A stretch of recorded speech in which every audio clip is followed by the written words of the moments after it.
This is it's just absolutely horrible that so many of the legends are passing away. On the phone with me right now is one of my dear friends and someone whose career I documented seemingly forever. We lost George Steele, and now Bruno, Ivan Koloff. I cannot tell you, Bill, how shocked I am. I knew that George was not well at all, and in fact, when I found out that he was in bad shape, I called him up, and I'm glad I did when I did, because I got the opportunity to speak to him for about 10, 15 minutes. And then after that, it didn't last much longer, so I'm so grateful that I had that opportunity.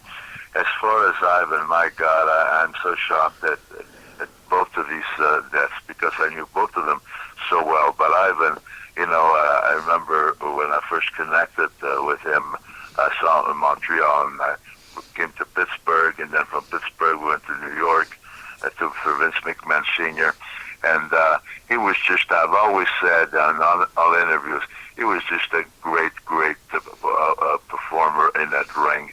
He was impressive, 300 pounds, about 5'10" and a half, 5'11". He could move like a lightweight, and I had some of my greatest and most favorable matches were with him. And I really feel so sad and so bad that both of these guys are no longer around. But I knew about Jim Myers or George the Animal Steele. I didn't know Koloff was that bad, and I'm very, very sad about it. One of the pivotal moments in the whole history of the business, of course, is that night at Madison Square Garden when he won the WWF title. And I do remember, being at the start of my magazine career back then, that loss was tied to an injury with George Steele breaking several of Bruno's ribs. Which had something to do with that, and it's amazing how these two just kind of came about in the same thing, which was regarding the title loss there, which was one of the most historical moments in wrestling history. Ivan, that night I had seen him wrestle so many times too, and he was just at the top of his game.